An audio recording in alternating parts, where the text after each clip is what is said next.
เป็นวาระแห่งชาติและในวันนี้ผมก็ได้ใช้โอกาสนี้มารายงานความคืบหน้าและเน้นย้ำถึงสิ่งที่เราต้องร่วมกันทำต่อไปรัฐบาลได้จัดตั้งคณะกรรมการอำนวยการป้องกันและปราบปรามอาชญากรรมทางเทคโนโลยีขึ้นมาโดยมีผมเป็นประธานด้วยตนเองเพื่อให้ทุกหน่วยงานทำงานไปในทิศทางเดียวกันเราได้มีการลงนามบันทึกความเข้าใจระหว่าง 15 หน่วยงานหลักทั้งภาครัฐและภาคเอกชนตลอดจนสถาบันการเงินเพื่ออุดช่องโหว่ทางการเงินและตัดเส้นทางเงินของขบวนการอาชญากรรมเหล่านี้ให้สิ้นซาก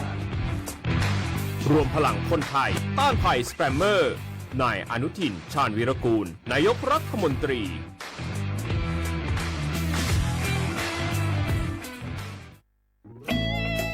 หนึ่งเสียงของท่านมีความหมายต่ออนาคตประเทศการเลือกตั้งคือโอกาสสำคัญที่ประชาชนจะได้ร่วมกำหนดทิศทางบ้านเมืองขอเชิญชวนพี่น้องประชาชนผู้มีสิทธิ์เลือกตั้งทุกท่านออกไปใช้สิทธิ์เลือกตั้งปี 2569 เลือกคนดีเลือกผู้แทนที่ตั้งใจทำงานเพื่อประโยชน์ของประชาชนบดีปล่อยให้เสียงของท่านเงียบหายเพราะประชาธิปไตยเริ่มต้นที่การไปใช้สิทธิ์ร่วมกันไปเลือกตั้งอย่างพร้อมเพรียงกันวันอาทิตย์ที่ 8 กุมภาพันธ์ 2569 8 โมงเช้าถึง 5 โมงแลงใช้สิทธิ์ใช้เสียงเพื่ออนาคตของประเทศไทย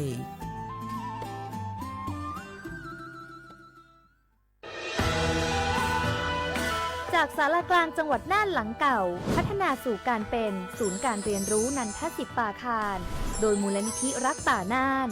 นับเป็นพระมหากรุณาธิคุณที่สมเด็จพระกนิษฐาธิราชเจ้ากรมสมเด็จพระเทพรัตนราชสุดาสยามบรมราชกุมารี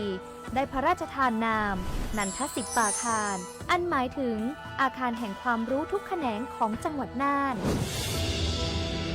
ภายในประกอบด้วยห้องนิทรรศการเฉลิมพระเกียรติรัชกาลที่ 9 แสดงพระราชประวัติและพระราชกรณียกิจของพระผู้ทรงเป็นพลังแห่งแผ่นดินและต้นแบบของความเพียรรถพระที่นั่งอนุสรณ์แห่งการเสด็จเยี่ยมราษฎรในถิ่นทุรกันดารทั่วทุกภูมิภาคของไทยพิพิธภัณฑ์ศาลากลางจังหวัดน่านความทรงจำของอาคารหลังเก่าและการอนุรักษ์สิ่งสำคัญของเมืองน่านเทคโนโลยีกับมนุษย์จุดประกายความคิดสร้างสรรค์สู่การสร้างนวัตกรรมในอนาคตน่านซิมูเลชันแนวทางจัดการขยะที่ยั่งยืนเพื่อตระหนักถึงผลกระทบต่อสังคมเศรษฐกิจและสิ่งแวดล้อมห้องสมบัติน่านย้อนรอยสู่อดีตและความรุ่งเรืองของนครน่านผ่านเงินตราเครื่องเงินและผ้าทองเปิดให้เข้าชมฟรีไม่มีค่าใช้จ่ายตั้งแต่เวลา 9 นาฬิกาถึง 17 นาฬิกาหยุดทุกวันจันทร์และวันนักขัตฤกษ์มาร่วมอนุรักษ์สืบสานสร้างสรรค์ศิลปะวัฒนธรรมและวิทยาศาสตร์ของเมืองน่านคุณค่าที่น่าภาคภูมิใจ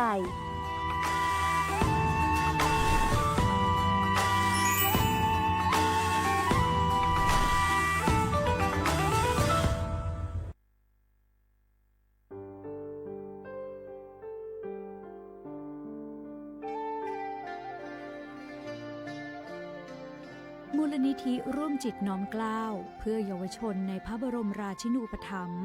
ขอเชิญชวนผู้มีจิตศรัทธาทุกท่านเข้าร่วมบรรพชาอุปสมบทหมู่ 93 รูปเพื่อน้อมรำลึกในพระมหากรุณาธิคุณและถวายเป็นพระราชกุศลแด่สมเด็จพระนางเจ้าสิริกิติ์พระบรมราชินีนาถพระบรมราชชนนีพันปีหลวงผู้ทรงพระคุณอันประเสริฐองค์พระบรมราชินูปถัมภ์มูลนิธิร่วมจิตน้อมเกล้าเพื่อเยาวชนจึงขอเชิญชวนบุคคลที่มีอายุ 20 ปีขึ้นไปร่วมอุปสมบทหมู่ระหว่างวันที่ 27 กุมภาพันธ์ ถึง 9 มีนาคม 2569 ณ วัดเทพประธานอธิพรอำเภอสอยดาว จังหวัดจันทบุรี ทั้งนี้รับสมัครตั้งแต่วันที่ 19 ธันวาคม 2568 ถึง 31 มกราคม 2569 โดยไม่มีค่าใช้จ่ายหรือร่วมบริจาคสนับสนุนในโครงการได้ที่ชื่อบัญชีมูลนิธิร่วมจิตน้อมเกล้าเพื่อเยาวชนธนาคารไทยพาณิชย์เลขบัญชี 404-204-2266 สอบถามเพิ่มเติมได้ที่มูลนิธิร่วมจิตน้อมเกล้าโทร 08 04042439 และ 0851148900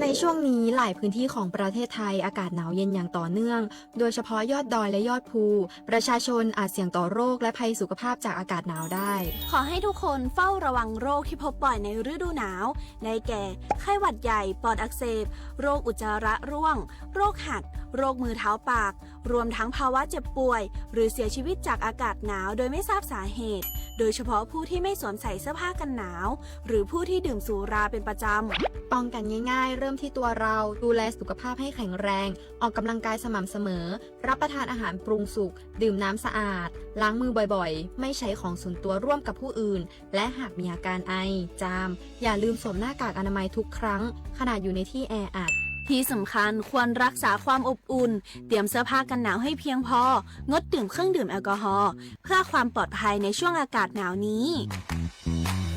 ดูแลสุขภาพให้แข็งแรงตลอดช่วงฤดูหนาวนี้กันด้วยนะคะด้วยความปรารถนาดีจากสำนักงานประชาสัมพันธ์ที่ 3 กรมประชาสัมพันธ์คนไทยทุกคนหากเจ็บป่วยเข้าข่าย 6 อาการฉุกเฉินวิกฤตถึงแก่ชีวิตใช้สิทธิ์ยูเซปรักษาโรงพยาบาลที่ใกล้ที่สุดได้ทุกที่ไม่เสียค่าใช้จ่ายเพียงยื่นบัตรประจำตัวประชาชนแจ้งใช้สิทธิ์ได้ทันทีสอบถามเพิ่มเติมโทรสายด่วนสปสช1330ตลอด24ชั่วโมง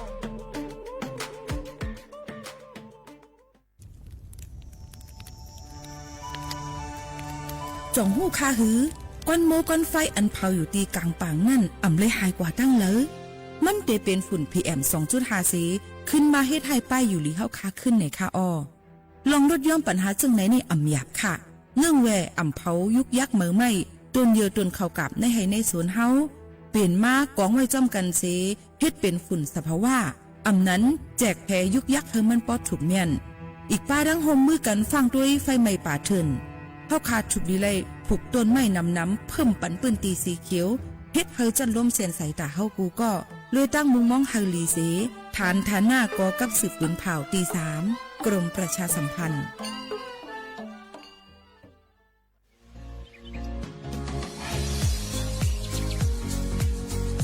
จ้อมหนังเปิงมติครม.มือวันที่29เดือนธันวาคม12สิงหาคมปากไป67เฮาฮิปเน็ตแกลิดปัญหาสถานะและสัญชาติคนอันอยู่ตั้งเมืองจึงไทยจอมมาตรา17นั่นตอนตาพี่น้องเขาอันเข้ามาอยู่ตั้งเมืองไทยหึงนั้นและมีไว้เขาจอมเปิงเฮากว่ายืนย้อนสถานะต่างดาวของเมืองถูกแม่นจอมเปิงไล่ตอนตาลูกอ่อนอันเกิดตั้งเมืองจึงไทยมีอำนั้นก็แม่มีไว้ทะเบียนประวัติบุคคลไม่มีสถานะทางทะเบียนอำนั้นไว้10ปีถูกแม่นยาวในจึงเฮากว่ายืนย้อนสัญชาติไทยจอมหนังมาตรา7ทวิไล่พออยู่ตั้งกรุงเทพมหานครกว่ายืนไล่ตีสำนักบริหารการทะเบียนกรมการปกครองพออยู่ตั้งต่าง7วันในจึงกว่ายืนไล่จอมหนังวัดไว้อันเปิ้นออกปันเฮาคานั่นเข้าย้ำเหตุการณ์จอมหนังหลวงปองจึงต่อพอถึงวันที่29เดือน6 2สิงหาคมไป69ค่ะ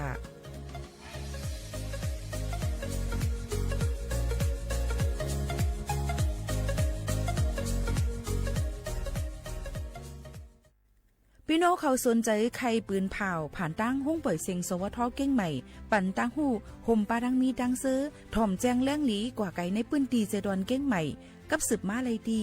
สวทเก้งใหม่หมายฟ้น053-276-068และ0922468579ตาดีไหลตั้งออกปีหนึ่งอันไหน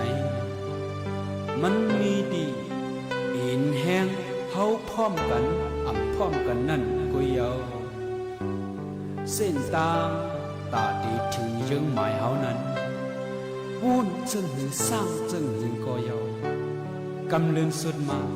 เฮาถูกปรีวงห้อมกันในปีสุดยาวมีกันแห้งกันถูกปรีวงห้อมกันแต่ว่าเงิ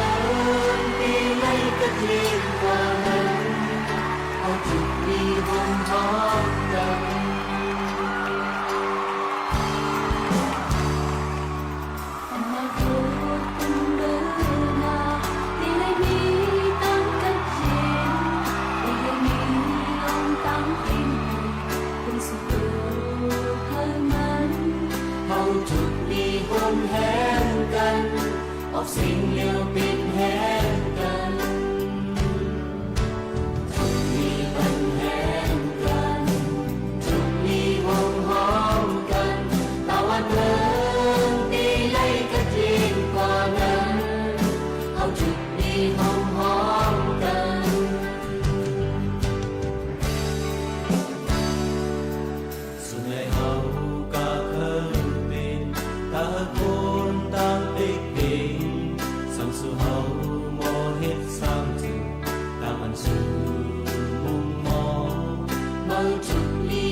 มาสูงค่ามาสูงปอแม่พี่น้องผู้ยินถ่อมเสียงแต่เขาทั้งเสียงกูก็กูก้นค่ะทบกันตีนตอนการห้องปล่อยเสียงสวทเก้งใหม่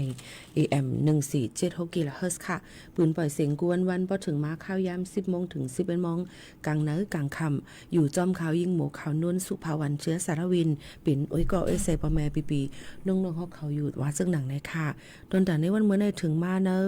วันพุธที่14เดือนธันวาคม2หิงปลาย26ปีได้2ให้1ปากปลาย20ปีก็จ่าย1ให้3ปากปลาย87คู่ครบทบซ้ำกันในย้อนสู้ปันพี่น้องเขาก็ให้อยู่ลีกินหวานกันในนั่นค่ะโซเขาวังในนั่นเฮาค่ะก็ได้อ่อนเอาพี่น้องเขามาถ่อมด้วยข่าวเงากันในนั่นค่ะอ่อนตั้งในก็ได้เอามาเกี่ยวกับไปลองPM 2.5 เนี่ยค่ะแผ่ล้ำเข้ามาเย้าย้อนบัวว่าเปิดได้ถึงขิงข้าวเจ้าให้เจ้าสวนเจ้านาเขานั่นเนี่ยค่ะได้คืนปองให้สร้างปลูกหมักเข้าต้นน้ำพี่น้องเขาแทงกำนึงสิบางตีเปิ้นก็ดีเผาเนี่ยค่ะก็อย่ายุกยักในค่ะเนาะเจ้าในค่ะย้อนเปิ้นนั่นแลลองตั้งเจ้าในเฮาขาดถูกดีเลยไว้ฟังไว้เต้ๆหนังหือพอดีกว่าตุ้มเตอร์เนี่ยค่ะลองสุนไลส่วนเป็นลองฝุ่น PM 2.5 ลงป้ายอยู่ลีจิมเจ้าหนังไหนค่ะกู3แสนเปิงก็ค่าจะเอามาฝากปันปอแม่ปีน้องๆเขากูก็กูก้นให้ไหลยินถ่อมจ้อมกันเจ้าหนังไหนค่ะย้อนเปิดหางหลาไหน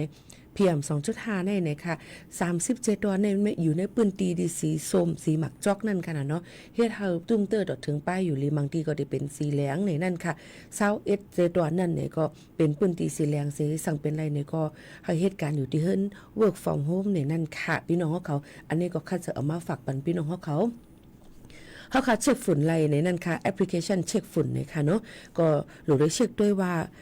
PM 2.5 มันในเจตอนที่เฮาอยู่ที่หิมห้อมเฮาขายอยู่นั่นมีใบหมอกกะหือเจิมเจิ้งหนังในค่ะบ่แม่ปีๆน้องๆเฮาเขาค่ะเฮาค่ะมาด้วยค่ะเหมือนหนัง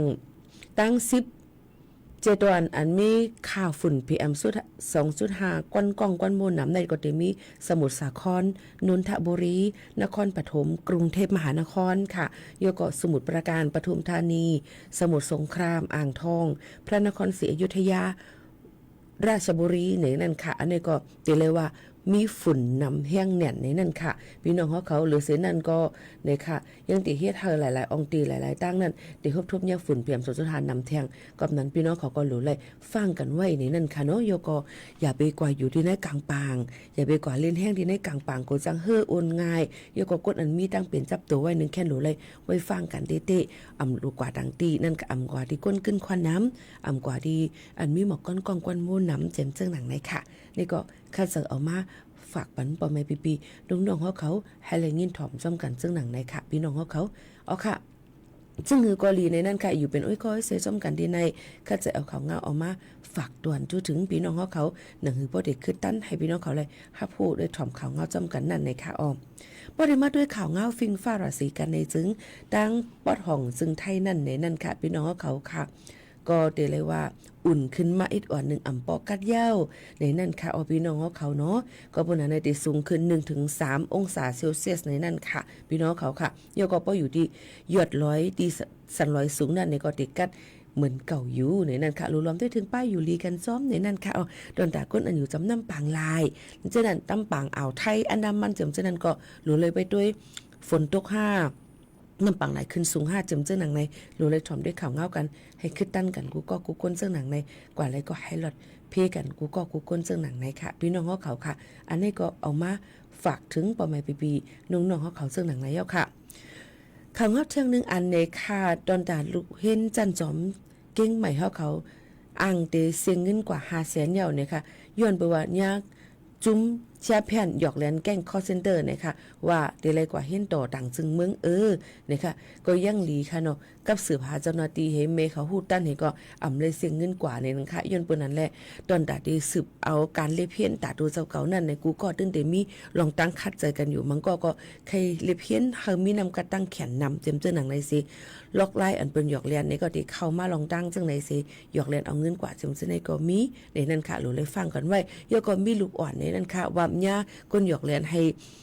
โอนเงินปันนั่นค่ะเนาะมันจ่ายในเด็ดเนี่ยในคณะตั้งเมืองจึงไทยในอาสักก็18 19นี่แก่ในค่ะเนาะก็กับสืบกว่าแล้วก็วันเจ้าหน้าที่เขากว่าจ้อมเฮกว่าที่เย่เงินว่าติกะร้อยเงินปันเนี่ยก็เปิ้นก็กับปิกปันบัญชีมานั่นนี่ก็ไล่แทงอันนึงเหมือนกันย้อนเปิ้นนั้นแหละฮบทบยาหมายฝนอีสังกะเย้าเนี่ยค่ะอย่าไปหุบหิบตกใจเย้าก็ลีใจเปิ้นตีแหนเพียวมันก็ได้ว่าสู้เป็นก้นกำลีมันก็ได้ว่าสู้เป็นก้นวัดไว้สู้จังนั้นจังไหนอันนี้เปิ้นก็ได้หยอกแลนเฮาหลายรองหลายอันจังหนังไหนเนี่ยค่ะสังว่ามีหมายฝนสังเกตว่ามีหมายฝนตั้งน้ำมันอันเป็นหมายป้องหมายโลนั่นในค่ะอย่าไปหับในค่ะเนาะย้อนเปว่าเน็ตตัดสายไปกับกำเหลวโกจังหลุดเงินเฮาขากว่าเลยลองตั้งอ่ำหูโตในนั่นค่ะอันนี้ก็เอามาหมอกลัดถึงพ่อแม่ปีน้องๆเขาให้ไล่ยินถ่อมจ้ำกันซึ่งหนังในค่ะหรือจะถ่อมด้วยเพียงความหวานหูถูกใจกันกวนส่งขึ้นมาอุกอู้จำกันแทงกำหนึ่งว่ามีลงตั้งจึงหือแทงว่าจึงหนังไหนค่ะแต่เหลียวถ่อมได้เพียงความหวานหูถูกใจกันกวนค่ะนะ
เส้นตั้งเผามันเนี่ยค่ะ1เพลงความเอามาฝากตอนจูถึงพ่อแม่พี่น้องเขาค่ะเนาะอยู่ซ้ำกันที่ในตอนการเฮาคาในนั่นค่ะในตอนการห้องเปิดเสียงเก้งใหม่ AM 147กิโลเฮิรตซ์ค่ะไปเลยยินเปิ้นเตปุดข่าววัดอันลงไว้ไหมในค่ะเนาะจังหือเปิ้นต่อเปิ้นกันเลขลายมือกันเปิ้นเฮ็ดจำหนังคักตอนมันยาวค่ะอยู่ที่ว่าก็มานี่อันนั้นต้องเปิ้นได้คิวพี่น้องเขามือแล้วเดี๋ยวในขณะนั้นค่ะพี่น้องเขาค่ะบ่ได้ถามค่ะในค่ะได้ตอบปันกูลองอ่ำไหลก้อยกะว่าย่ำพ่องจะเร็วจำหนังปึงภายแห่งการเปิ้นตำวางไว้นั่นเปิ้นก็ได้มีลงรายชื่ออย่างใจลงรายชื่อไรบ่ท50ยาวในจึงเปิ้นให้กว่าเลขลายมือเก็บอัตลักษณ์ตีตมปตมยก็กดจัดป้ายอยู่หลีซื้อไว้กำแก่นป้ายอยู่หลีเจังไหนเป็นคักเป็นตอนมันกว่าจังไหนค่ะเดี๋ยวถามค่ะให้ค่ะมาลัดกูอันว่าเดี๋ยวได้กินน้ำพอกินน้ำมาเดี๋ยวได้กิน7ซบพอ7ซบเดี๋ยวได้กะฮอกมันอ่ำใจกูอันอ่ำใจว่าเดี๋ยวเลยครับปอนพี่น้องเขาก่อนพี่น้องเขาเฮ็ดจ้อมกับมันนี่อะไรเฮ็ดจ้อมเผาเลยกับสืบกว่าที่นั้นเนี่ยก็อันเฮาค่ะเตมาปืนเผาปันนั่นในเตมาปืนเผาปันดอนดาว่าคักตอนย่ำพ่องตะเร็วเปิ้นเฮ็ดอีสังพองจึงหือจึงหนังไหนค่ะพี่น้องเขาย้อนนั่นแหละปอติให้มาลัดกูว่านเดิงวัดลึงไว้กูว่าในก็มาวัดคาในดูติให้ถือคาปีวัดคาในต้องอ้นสัญชาติเลย5ปีวัดคาในที่อายไหนติ๊กบ่ถึงลองวัดในคณะยก็มังก็เพิ่นว่าอาศักลูกอ่อนมีวัดไว้สังเฮียนเลยลูกอ่อนคาใน45ขวบในจังลูกอ่อนนะถึง12ปีถึง15ปีมันได้มีค่ะพี่น้องเขาย้อนเพิ่นนั่นแหละพี่น้องเขารู้เลยมอแจกเพหลายหลองหลายอันจังไหนค่ะเนาะพี่น้องเขาค่ะก็เอามาฝากตอนถึงพี่น้องเขาให้เลยถ้าผู้ยินถ่อมจำกันซึ่งหนังไหนในนั่นค่ะก็ไม่ในนั่นค่ะที่เอาข่าวเงาเกี่ยวกับไปลองเปิ้นกดจัดกดทัดด้วยนั่นค่ะเกี่ยวกับไปลองปลายสายเปิ้นตัวลองคือกวนเยาวก่อนในตุ่งวงกวนตีจันจอมมหิดลในนั่นค่ะบอกลาถึงว่าย่ำพ่องตะเหลียวเนี่ยค่ะก้นดังเมืองจึงไทยในปี2569นั่นบอกลาถึงว่าเมืองจึงไทยนั่นเนี่ยค่ะเข้าสู่ลองตั้งอันเป็นป่ายแหลกลายมันเนี่ยค่ะตอนตาในตุ่งวงกวนเนี่ยก็คือกวนนั่นเนี่ยค่ะก็ย่ำพ่องตะเหลียวก็จะเป็นเกิดมาเนี่ยอาซาก็ยืนยาวเนี่ยค่ะยก็เฮียงการก็ลดยอมลงกว่าจึงหนังในค่ะเพิ่นเห็นเพียวเนี่ยค่ะต่อถึงย่ำพ่องตะเหลียวตอนตาในตุ่งวงกลอันมีอาซักเหมือนหนัง60คืนเนื้อนั่นในค่ะเนาะพี่น้องเขาค่ะเหมือนหนัง60คืนเนื้อนั่นในค่ะเนาะมันก็เต็นนำเตอร์หรือเสโหปากมัน28ในนั่นค่ะในข้าวยามถึง10ปีข้าวตั้งนาในก็บอกว่าเต็มมีอายุอาซักยินยาวมันนำอีกหนึ่งในนั่นค่ะเมื่อปี25ปากไป68นั้นก็2ปลาย25ตั้งเมืองจึงไทยนั่นมีลูกอ่อนเกิดมาเหม่อใน416,000เฮง5ปากปลาย74ก็นะคะลูกอ่อนก็ลดย่อมลงมาเมื่อปี25ปากปลาย67นั่นย่อมนำเหลือเท50,000ก็ในนั่นค่ะพี่น้องเขาโยก็ลองตั้งเจ้าในเพราะว่าเข้าตั้ง10ปีตั้งนานในค่ะกนทางเมืองจึงไทยก็ตีลดยอมลงมาเหลือ 61.9 ล้านก่อนะคะในปี25ปากปลาย78นะคะกนอันเหตุการณ์จำหนังเจอคืออาสากลอันเหตุการณ์อันพ้องข้าวเหตุการณ์ในก็ตีหายกว่าหมอก 3.4 ล้านก็จึงหนังไหนค่ะพี่น้องเขาก็นั้นและย้อนเปิดสังในเป็นจึงไหนย้อนเปิดว่าในค่ะย้อนเปิดว่าในค่ะลองวางแผนการแต่ได้มีมุ่งหอเฮือนวางแผนตอนแต่ได้มีลูกสมเช่นไหนก็มันก็ตีเปิ้นก็ตีลดย่อมมาเปิ้นก็เคยมีเคยเป็นลองตุกค่าคันจะมีลูกมันก็ภายว่ามีลูกนำเอาเตมันติมาเลี้ยงเฮาให้ไหนนั่นค่ะเนาะเป็นป้ายวนอันติถูกแม่นกำนำวานเฮาเมืองเฮาก็ได้ว่าให้มีลูกหลานเต็มวันเต็มเมืองให้มาเลี้ยงดูสูในกะปานตะเหลียวในลูกอ่อนเขานั่นในค่ะอย่าไปว่นว่าเตมาหาเลี้ยงเฮาขึ้นละอย่าไปกัดตัวไก่ตัวดีตัวเฮาคาในจ่องเฮาซ้ำลุ่มลาเลี้ยงมังก็เตลุ่มลาเลี้ยงอะไรก็เป็นปอเป็นไม่เฮาหลีที่สุดเดี๋ยวมังก็ว่าอยู่ผัดยานไก่กันนี่ถึงนั้นๆเลยเลี้ยงมังก็ว่าอ่ำเลยเลี้ยงจึงจังในก็เตมีตอนตาตัวเจ้าเก่าเอาป้ออ่ำแครอได้เอาจังหนังไหนก็มีย้อนเปิ้นนั่นแหละอย่าไปว่นถึงว่ามีลูกเยี่ยวเขาเตมาลุมลาเฮาหรือเลยว่นถึงว่าตัวเฮาในเตมีลองตั้งเข่งตากว่าในอนาคตจึงหือหนังหือป้อเตตุกข่าหนังหือป้อเตมีการวิงานอยู่กว่านั้นย้อนไปว่าเฮียงเลยว่านั่นล่ะเฮียงเหตุการณ์เนี่ยมีการวิงานแต่เหลียวในกับปานเครื่องยนต์เทคโนโลยีกับปาน AI มันเข้ามาเหตุการณ์ต่างเตี้ยนเฮียงกวนเฮาขาตั้งนำตั้งหลายแลกวนนั้นเหตุการณ์ในโครงการใหญ่ๆนั่นเนี่ยก็เตลดย่อมลงมาเปิ้นก็เตใจ หุ่นยนต์ว่าเนี่ยก็เครื่องยนต์อันนั้นก็ได้ใช้ต่างอันต่างเตียนกุนจังไหนก็มีไหลในนั้นค่ะย้อนเปิ้นอะไรลองตั้งจังไหนก็เฮาค่ะรู้เลยวนสอนกว่าตั้งนาเฮาค่ะตั้งอากาศเฮาค่ะตั้งนาว่าเฮาถูกลีเลยเครื่องปองให้สั่งจึงหื้อในนั้นค่ะโยก็บ่เป็นตั้งเมืองจึงไทยได้ก็แต่เหลียวก็ก้นเกิดมาเหมือนนั้นลดยอมลงมาในนั้นค่ะพี่น้องเขาก็นั่นแหละตอนแต่เฮาหาคารู้ในวนป่องว่าจึงหือพองมันก็ได้ก็บ่มีเงินนำล้วนเหลือได้ก็บนกาใครมีเนาะเฮ็ดลูกผาเพก็เลยซึ่งไหนค่ะเนาะก็ได้มีจังหนังไหนก้วยกะกับปานตะเหลียวในวันเมืองเฮาก็อำไปนิ่มเศร้าไลสุกลิบในคณะพี่น้องเขาค่ะสุกลิบในนั้นค่ะเนาะมันก็ได้เฮ็ดเขาอยู่หยับคันเจอนั่นค่ะแล้วก็นั่นแหละโหลเลยมอวางแผนการให้มันลีนั่นค่ะหนังหือบ่ได้เจอในมุมของเฮือนเนาะค่ะในอนาคตตั้งนาวค่ะเจิมเจิงหนังไหนค่ะพี่น้องเขาค่ะอันนี้ก็เอามาฝากตอนจนถึงปอมแม่พี่น้องเขาให้เลยครับผู้ซ้อมกันเจิงหนังไหนค่ะเยาก็พอถึงมาในวันที่16ในค่ะพี่น้องเขาค่ะวันที่16ในจะเป็นวันครูหมอวันหมอสอนตั้งเมืองจึงไทยในนั่นค่ะในก็ตอนตาจอมพ่องหลวงตั้งเมืองจึงไทยในนั่นค่ะนายอนุทินชาญวีรกุลนั้นก็ลาด้วยว่าคนไทยกูก็เนี่ยค่ะเป็นลูกเห็นครูสอนหมอสอนนั่นขนาดนั้นก็ติเลยว่าเป็นมีสลานั่นขนาดครูก็นะคะก็นั่นแหละลองตั้งเสื้อในก็ไว้ลองลำลองตอนดักวันครูสอนหมอสอนในวันที่16และวันที่16ในเถียมออกที่ก็ออกวันที่17ค่ะนะอันนี้ก็ออกมาฝากปันพี่น้องเขาเทียงอันนึงในนั่นค่ะพี่น้องเขาค่ะก็มาฝากตอนจนถึงกูก็กูก้นให้เลยยินถ่อมจ้อมกันเสื้อหนังในค่ะหรือใส่ถ่อมด้วยเทียงเพียงกว้างมันหูถูกใจกันก่อนส่งขึ้นมาอุบอุจ้อมกันเทียงกำนึงค่ะ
Hãy subscribe cho kênh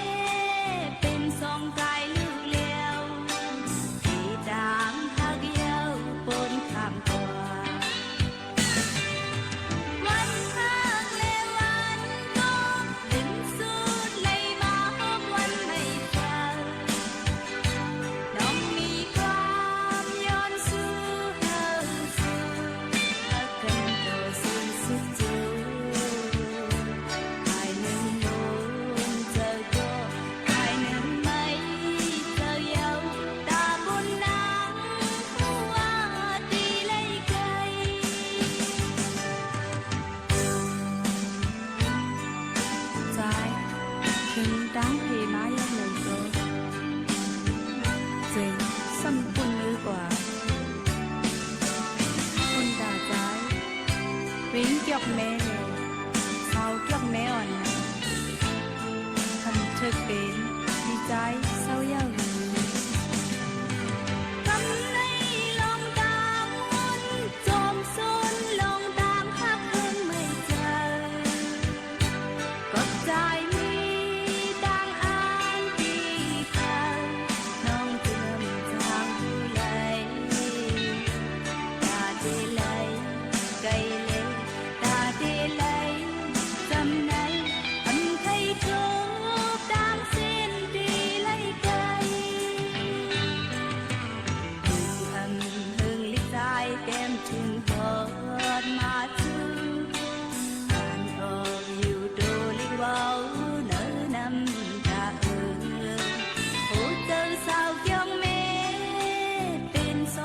อ๋อค่ะพี่น้องเขาค่ะเลยถ่อมกว่าเพียงกว่ามันหูถูกเจอตั้งแผลจอกแม่ในนั่นค่ะเอาก็มาฝากตวนจูถึงปอแม่ปีๆน้องๆเขาหาเลิงินถ่อมจำกันในตอนการเฮาคาดินใน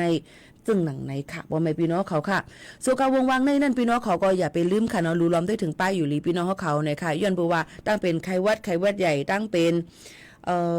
โควิด19นะคะตั้งเป็นหลายรองหลายอันค่ะใกล้ๆบอกพุดมีมามือพองเฮาคาแห้งกำขาเฮาคานั้นมันอ่ำเต็มทนจังไหนค่ะเนาะย้อนเพิ่นนั้นแหละย้อนเปิ้นสั่งหลายๆล่ะย้อนเปิ้นว่าปีหมูขาวนู้นก็เสียงยังไปหายลีเสียงยังตึกหับตึกแหบตึกเป็นเสียงอันที่เป็นวัดไว้อยู่ในนั้นค่ะมันก็ได้ถามว่าอยู่ลีกะห้าในใจค่ะอยู่ลีอยู่ป้ออยู่ลีในทำจะได้เห็นเนาะป้ออยู่ลีในตัวของตรงมาแค่นอีนึงว่าเรียนค่ะพี่น้องเขาค่ะ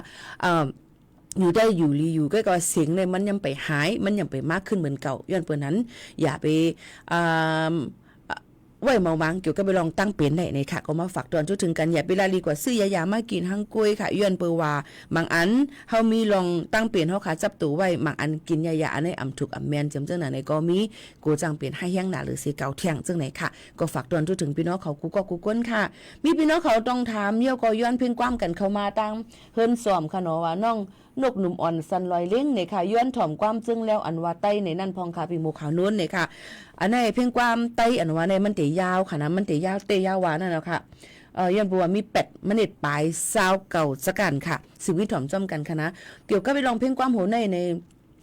ให้ค่ะขึ้นเอามาห้องป้อมดูขึ้นลิกแหนมห้องไรค่ะยันปูหังอ่ะมันยาวป่นตีแหนนเพียวยก็มันลาดคือมันกว่าโอ้พี่น้องเจ้าหนึ่งเจ้าไหนนะคะเนาะก็กะใครฮู้จังหือยก็มันลาดว่าหือพองอย่าลืมกระถอมจ้ำกันค่ะนะกระถอมจ้ำกันเกี่ยวกับลองเพียงความอันใจเอเล็กห้องไว้นะว่าไต้ในนั่นค่ะสืบบินถอมจ้ำกันค่ะ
ยอมถ่อมสื่อความหวานนำความปันกันหู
ตาไก่ขึ้นจำนาไต้ไหนนั่นค่ะไต้ในไหนค่ะเนาะเขาความ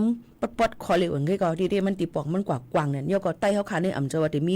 ข้อความเหมือนกันทั้งหมดให้เหมือนกันสุดที่เลยลาดจังไหนสุดที่เลยเจ้าจังไหนในอำเจค่ะเนาะย้อนบอกว่าไต้เขาค่ะในมีเป็น32มิวกำเหลวไต้ลือไต้ขืนไต้เมาไต้คำตีไต้ผาเกไต้ลายไต้ลำไต้เงียนไต้เมาไต้หลงนำเนี่ยค่ะพี่น้องเขาไต้เหมือนกันเสียตาก็ข้อความบางอันเสียงเขาค่ะที่เบิ่งกันลองตั้งเจอที่เหมือนกันคนหุงตั้งไว้เขาค่ะแปลกเปิงกันเจิมเส้นในก็ใกล้ๆเปลี่ยนอยู่ใกล้กาวาซึ่งหือกอลียุ่มยำว่ายังอ่านเขาค่ะกูก็นั่นเป็นไต้คอเลียวกันเฮามีเจออ่อมลอมพร้อมเสียงเป้งปากกันเฮามีเจอหมอฮักเจอคือเฮามีเจอหมอฮักจำหนังฟิงไงฟิงทุ่งเขาค่ะนั่นอย่าไปก่อยย่าฟิงอย่าไปก่อยย่าทุ่งอย่าไปก่อยย่ามันสิกำในค่ะย้อนเปิ้นนั่นแหละย้อนตึกซนเฮาพี่น้องเขามีเจอฮักคือกันกูก็กูก้นแหละเฮาอยู่ลิกินหวานก้างยันเพียเขียนกันค่ะตอนนี้วันมื้อในเขายิ่งหมกขาวโน้นผัดยันพี่น้องเขาเมื่อกว่าเนี่ยค่ะส่งขึ้นมาพบว่าทุกจังกันแทงค่ะมอนๆค่ะเหมือนสูงค่ะ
เราฟังข่าวต้นชั่วโมง 11 นาฬิกากับอานนท์นันตะสุคนครับรัฐมนตรีว่าการกระทรวงแรงงานสั่งติดตามสถานการณ์ความไม่สงบในอิหร่านอย่างใกล้ชิดอีกสักครู่ก็มาติดตามรายละเอียดครับ